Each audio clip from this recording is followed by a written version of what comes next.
মালয়েশিয়ার কোয়ালিং plantation sector এত ধীরগতি কেন ভাই? এই বিষয়টা নিয়ে কিছু বলবেন।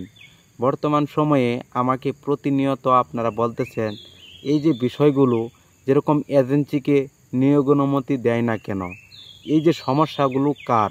আমরা যে মেডিকেল করতেছি আদৌ যেতে পারবো? এবং আমাদের কোয়ালিং আসছে, এই বিষয় আসবে, ভাই আমরা কি যেতে পারবো? এই বিষয়গুলো নিয়েই এই ভিডিওতে কথা বলার চেষ্টা করব।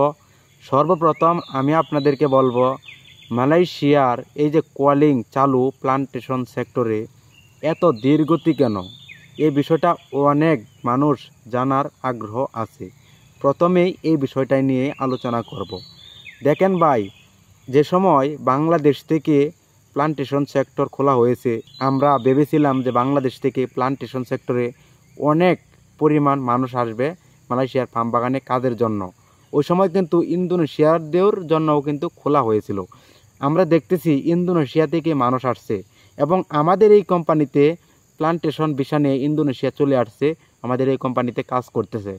কিন্তু বাংলাদেশের জন্যও কিন্তু ওই সময়েই খোলা হয়েছিল, কিন্তু বাংলাদেশ থেকে অনেক ঝামেলার কারণে অনেক ধীরগতি কাজের মাধ্যমে আসতে পারে নাই। 3 মাসের জন্য প্রথম খোলা হয়, আসতে পারে নাই, অল্প কিছু সংখ্যক মানুষ আসছে। পরে আবার 2 মাস সময় বাড়ানো হয়েছে। এখন আমরা আশা করছি যে এই যে সময়টা বাড়ানো হয়েছে সবাই আসতে পারবে। এখন ভাই আপনারা বলেন যে মন্ত্রণালয় এজেন্সিকে নিয়োগ অনুমতি দেয় না কেন এবং আরও কি নিয়োগ অনুমতি পাবে? আমি গেছেকালকেও দেখেছি 18টা এজেন্সি নিয়োগ অনুমতি পেয়েছে। এখন পরবর্তীতে যদি এজেন্সিকে নিয়োগ অনুমতি দেয় মন্ত্রণালয়, তাহলে আরও বৃদ্ধি হবে। কিন্তু ভাই কেন নিয়োগ অনুমতি দেয় না? আর এই কাজের ধীরগতি এত কেন? এগুলো জাস্ট মন্ত্রণালয় আর এজেন্সি বলতে পারবে।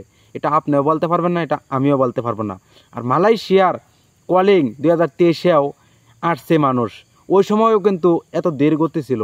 2024 সালে আমরা দেখেছি অনেক কর্মী আটকা পড়ে আছে, ওই সময়ও কিন্তু এই কাজ কলিং ভিসার ধীরগতি অবস্থায় ছিল।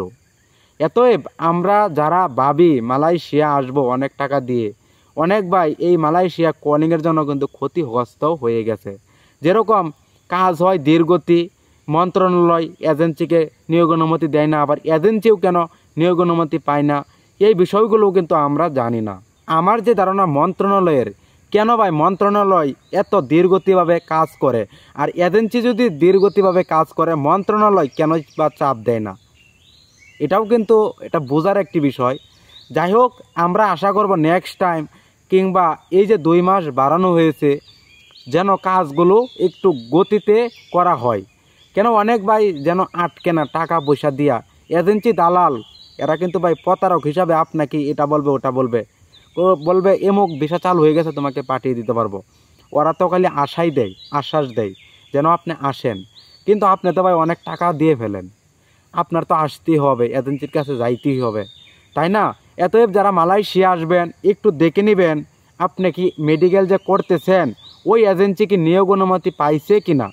বর্তমান সময়ে অনলাইন প্ল্যাটফর্ম আপনারা দেখে নিতে পারেন যে মন্ত্রণালয়ের ওয়েবসাইটে কোন কোন এজেন্সিগুলোকে নিয়োগ অনুমতি দিছে। নিয়োগ অনুমতির ফর্মে আপনারা প্রত্যেকটি কোম্পানির নাম ঠিকানা পাবেন এবং এজেন্সির নামও পাবেন। আপনাকে যেই অফিসের আন্ডারে গিয়ে মেডিকেল করতে হবে ওইখানে দেখবেন যে কোন এজেন্সি আর ওই এজেন্সিকে নিয়োগ অনুমতি পাইছে কিনা। বর্তমানে সময়ে যে এজেন্সি নিয়োগ অনুমতি পাবে মালয়েশিয়ার পাঠানোর জন্য, যেরকম একটি কোম্পানিতে আপনি আসবেন মেডিকেল করতেছেন, ওই এজেন্সি যদি নিয়োগ অনুমতি পায় মন্ত্রণালয় থেকে, ওই এজেন্সি কিন্তু আপনাকে পাঠাইতে পারবে মালয়েশিয়া। এছাড়া অন্য কোনো এজেন্সি নিয়োগ অনুমতি পায় নাই, আপনি যদি মেডিকেল করে ফেলেন আপনি কিন্তু ভাই মালয়েশিয়া আসতে পারবেন না।